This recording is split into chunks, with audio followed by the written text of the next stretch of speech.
کہا مانتے کیوں نہیں؟ کہا مانتے اس لیے نہیں کہ ہمارا خاندان پیچھے رہ جائے گا اور اس کا خاندان آگے بڑھ جائے گا۔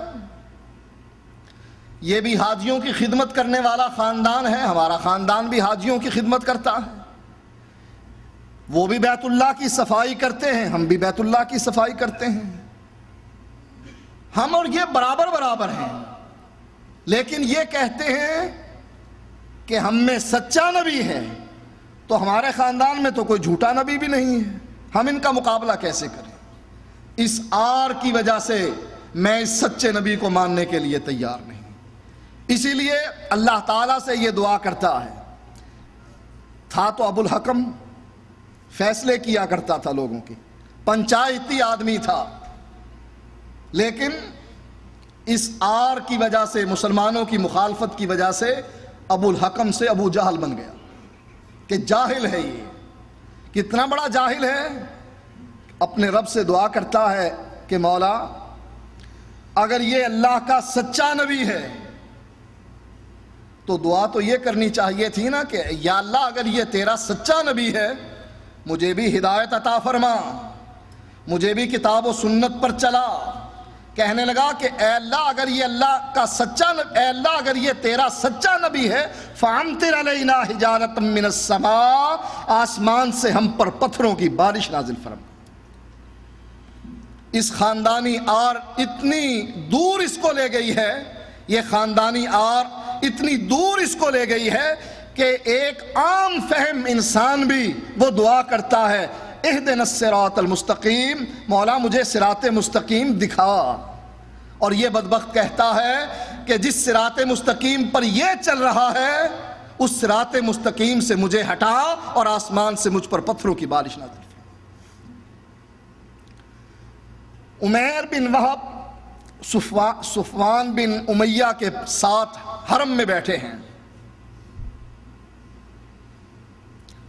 حتیم میں صفوان بیٹھا ہوا ہے اور عمیر اس کے پاس پہنچتے ہیں، خوش آمدید کہتا ہے، ایک دوسرے کو مزاج ایک دوسرے کا پوچھتے ہیں اور بیٹھ جاتے ہیں حتیم میں، گفتگو کرتے ہیں بدر کے مقتولین کے بارے میں اور بدر کے قیدیوں کے بارے میں۔ ذرا آگے آگے تشریف لیں تاکہ نئے آنے والے ساتھی ان کو کچھ جگہ مل جائے۔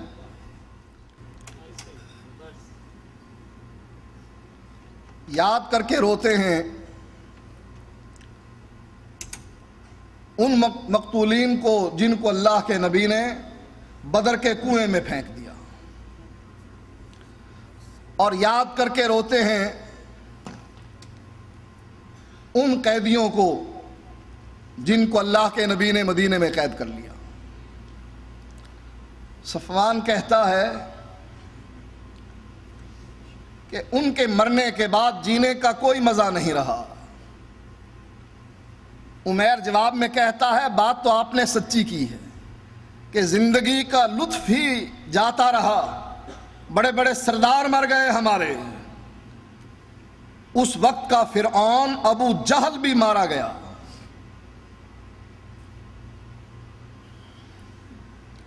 عمیر کہنے لگا اگر میرے کندھوں پر قرض نہ ہوتا،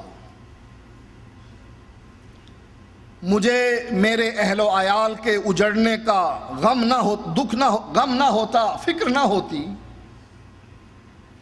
کہ میرے مرنے کے بعد میرے اہل و عیال کو سنبھالنے والا کوئی نہیں ہوگا، اس بات کا اگر مجھ کو ڈر نہ ہوتا، میں محمد الرسول اللہ کو قتل کر ڈالتا۔ صفوان بن امیہ نے اپنے کان کھڑے کیے یہ آفر سن کر کہ ایک شخص جو مسلمانوں کا جانی دشمن ہے وہ یہ کہہ رہا ہے، دو چیزوں کو مد نظر رکھتے ہوئے، ایک میرے کندھے پر قرض نہ ہوتا لوگوں کا، اور مجھے اپنے اہل و عیال کا ڈر نہ ہوتا تو میں محمد الرسول اللہ کو قتل کر ڈالتا۔ صفوان کہنے لگا عمیر یہ قرض میرے ذمے ہے اور تو جانتا ہے میں خوشحال آدمی ہوں مکے کا،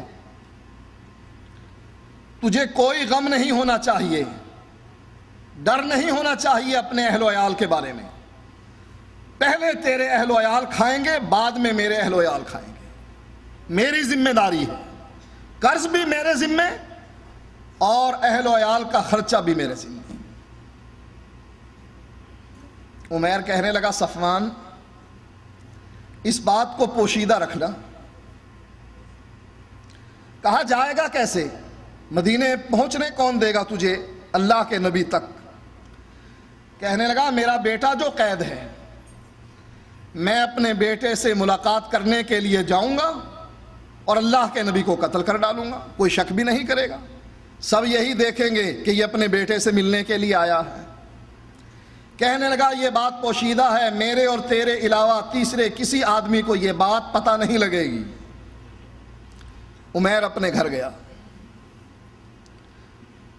اپنی لونڈی سے اپنی سواری کو تیار کرنے کا حکم دیا، اپنی بیوی سے اپنی تلوار کو تیز کرنے، نہ صرف تیز کرنے بلکہ اس کو زہر آلود کرنے کا حکم دیا۔ سواری لی، مکے سے مدینے کی راہ لی۔ حضرت عمر رضی اللہ تعالی عنہ کی نگاہ پڑی، عمیر مسجد نبوی کے دروازے پر اتر رہا تھا۔ آپ فرمانے لگے اللہ کا دشمن مسجد نبوی میں، اپنے ساتھیوں سے کہنے لگے کہ تم اللہ کے نبی کے ارد گرد گھیرا ڈالو، اور نبی اکرم صلی اللہ علیہ وآلہ وسلم کو خبر دینے کے لیے حضرت عمر اللہ کے نبی کے پاس پہنچے اور عرض کرنے لگے اللہ کے نبی عمیر آیا، مسلمانوں کا دشمن۔ آپ نے فرمایا لے آؤ عمیر کو۔ حضرت عمر نے، اس کے گلے میں تلوار لٹک رہی تھی، حضرت عمر نے اس کے گریبان کو تلوار سمیت پکڑا اور اس کو کھینچتے ہوئے اللہ کے نبی کے پاس لے آئے۔ نبی اکرم صلی اللہ علیہ وآلہ وسلم نے حضرت عمر کو عمیر کو پکڑے ہوئے دیکھ کر فرمایا عمر اس کو چھوڑ دو۔ حضرت عمر نے اس کو چھوڑ دیا۔ آپ فرمانے لگے عمیر آگے آ جاؤ، عمر پیچھے ہٹ جاؤ۔ عمیر آگے آ گیا اور حضرت عمر پیچھے ہٹ گئے۔ جب عمیر قریب آ گیا اللہ کے نبی پوچھتے ہیں کہو عمیر کیسے آئے ہو؟ کہا اللہ کے نبی اپنے بیٹے کو رہائی دلوانے کے لیے آیا ہوں، مہربانی کیجئے مجھ پر، میرے بیٹے کو رہا کر دیجئے۔ آپ نے فرمایا عمیر سچ کہتے ہو؟ کہا ہاں سچ کہتا ہوں۔ آنے کا یہی مقصد ہے؟ کہا ہاں یہی مقصد ہے۔ کہا سچ کہہ رہے ہو؟ کہنے لگا سچ کہہ رہا ہوں۔ فرمایا یہ تلوار گلے میں کیوں لٹکا رکھی ہے؟ جواب میں بات بناتے ہوئے کہتا ہے اس تلوار کا برا ہو، اس نے بدر میں ہمارا کیا کام کیا؟ آپ نے فرمایا عمیر اس کے علاوہ تو کوئی مقصد نہیں۔ کہنے لگا اس کے علاوہ میرا کوئی مقصد نہیں۔ فرمایا عمیر تمہارے درمیان اور صفوان بن امیہ کے درمیان حتیم میں کیا گفتگو ہوئی تھی؟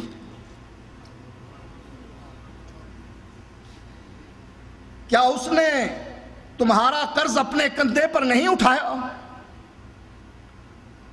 کیا اس نے تمہارے اہل و عیال کا خرچہ اپنے ذمے نہیں لیا؟ اور کیا اس خبر کو پوشیدہ رکھنے کا حکم نہیں دیا؟ عمیر یاد رکھو تمہارے ارادوں کے درمیان میرا رب حائل ہے۔ تم مجھے قتل کرنا چاہتے ہو لیکن میرا رب مجھ کو بچانا چاہتا ہے۔ حیرت سے عمیر کی آنکھیں پھٹی کی پھٹی رہ گئیں، ہکا بکا ہو گیا۔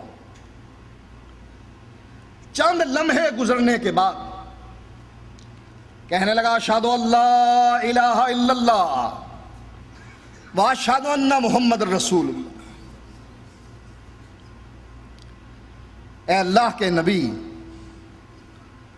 مکے میں آپ ہمیں یہ باتیں بتلایا کرتے تھے، ہم کہتے تھے کہ جن سکھا جاتا ہے اس کو، پرانے لوگوں کے قصے ہمیں سنا دیتا ہے، ہمیں اس بات کا یقین نہیں تھا کہ واقعی یہ خبر آپ پر آسمان سے اترتی ہے، لیکن آج میں نے تجربہ کر لیا ہے، اس خبر کا میرے اور صفوان کے علاوہ کسی تیسرے کو علم نہیں تھا۔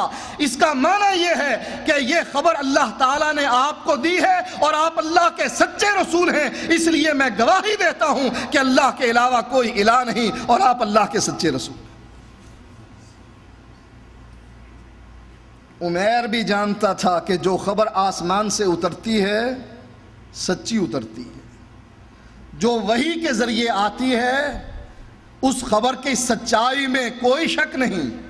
ابو طالب کو بھی اس بات کا علم تھا کہ میرے بھتیجے نے جو خبر دی ہے کہ اس کیڑے نے اس پوری تحریر کو چاٹ لیا ہے، یہ واقعی آسمان سے وحی کے ذریعے علم ہوا ہے، لہٰذا اس نے شرط لگا دی کہ میں اپنے بھتیجے کو تمہارے حوالے کرنے کے لیے تیار۔ ان کا بھی یہ عقیدہ تھا کہ جو اترتی ہے خبر آسمان سے اس کی سچائی میں کوئی شک نہیں، لیکن بدقسمتی سے کہنا پڑتا ہے اس موضوع کے دوسرے حصے کی طرف آتے ہوئے کہ ہم مسلمانوں کو اس بات کا شک ہے کہ آسمان سے اترنے والی خبر واقعی سچی ہے یا جھوٹی ہے، اسی لیے ہم اس خبر کو چھوڑ کر کسی اور طرف چلے جاتے ہیں، کبھی دائیں کبھی بائیں، کبھی آگے کبھی پیچھے۔ اے مسلمانوں، کیا اس بات کا آپ کو شک ہے کہ آسمان سے اترنے والا قرآن جبریل لے کر آیا ہے؟ کیا آپ کو اس بات کا شک ہے کہ محمد الرسول اللہ صلی اللہ علیہ وآلہ وسلم کی زبان سے نکلنے والی باتیں وما ينطق عن الهوى ان هو الا وحی یوحی آسمان سے اترنے والی وہی ہے جس کے ذریعے سے اللہ کے نبی گفتگو کرتے ہیں؟ کیا آپ کو اس بات پر شک ہے کہ اللہ کے نبی فرماتے ہیں حضرت عبداللہ سے، عبداللہ لکھ، اس ذات کی قسم جس کے ہاتھ میں محمد کی جان ہے، میری زبان سے جو بات نکلے گی حق نکلے گی۔ اگر شک نہیں، آپ اس گروہ میں ہیں جیسے مکے کی وادی کے دو گروہ تھے، جب تک شک تھا اس وقت تک ایمان نہیں لائے، اور جب شک دور ہو گیا ایمان لے آئے۔ حضرت طفیل انہی میں سے تھے۔ کانوں میں روئی ٹھونسی ہوئی، ساتھیوں نے خبر دی ایک جادوگر ہے جس کا نام محمد ہے، جو اس کی بات سنتا ہے وہ اسی کا ہو رہتا۔ اتنا پروپیگنڈا کیا کہ طفیل نے، شاعر تھے، دانا بینا انسان تھے اپنے قوم کے، کانوں میں روئی ٹھونس لی، کیوں؟ اس کی بات میرے کانوں میں نہ پڑے۔ یہی بات بر صغیر کے علماء نے اچک لی، اور کیا کہتے ہیں اپنے مقتدیوں سے، اپنی بھیڑوں سے، وہابیوں کی مسجد میں نہ جانا، ان کا درس نہ سننا، ان کی تقریر نہ سننا۔ کیوں؟ جو ایک مرتبہ ان کی مسجد میں چلا جاتا ہے بس وہ انہی کا ہو رہتا۔ طفیل کو بھی یہی بات ان کے ساتھیوں نے سمجھائی کہ اگر آباء و اجداد کا دین پیارا ہے تو اس کے قریب نہ جانا، اس کی بات نہ سننا، سنتے ہی بدل جائے گا تو۔ کانوں میں روئی ٹھونس دی، بیت اللہ کا طواف شروع کر دیا۔ اللہ کے نبی قرآن کی تلاوت کر رہے ہیں، عبادت کر رہے ہیں۔ یہ دل جس کے بارے میں اللہ کے نبی فرماتے ہیں کہ اگر یہ صحیح ہو جائے پھر پورا جسم صحیح ہے، اور اگر یہ بیمار سارا جسم بیمار، چاہے پہلوان ہے، اگر دل کا مریض ہے اس کی جسامت، اس کی طاقت اس کے کوئی کام نہیں آتی، دل کا مریض ہے۔ دل نے طفیل سے کہا، طفیل شاعر ہے نا تو، اور اس کے بارے میں بھی یہی ہے کہ یہ شاعر ہے، تو بھی شعر کے اونچ نیچ کو جانتا ہے، قافیہ ردیف کو جانتا ہے، اس کلام سے واقف ہے، یہ کیا عقل مندی ہے کہ اس کی بات سنے بغیر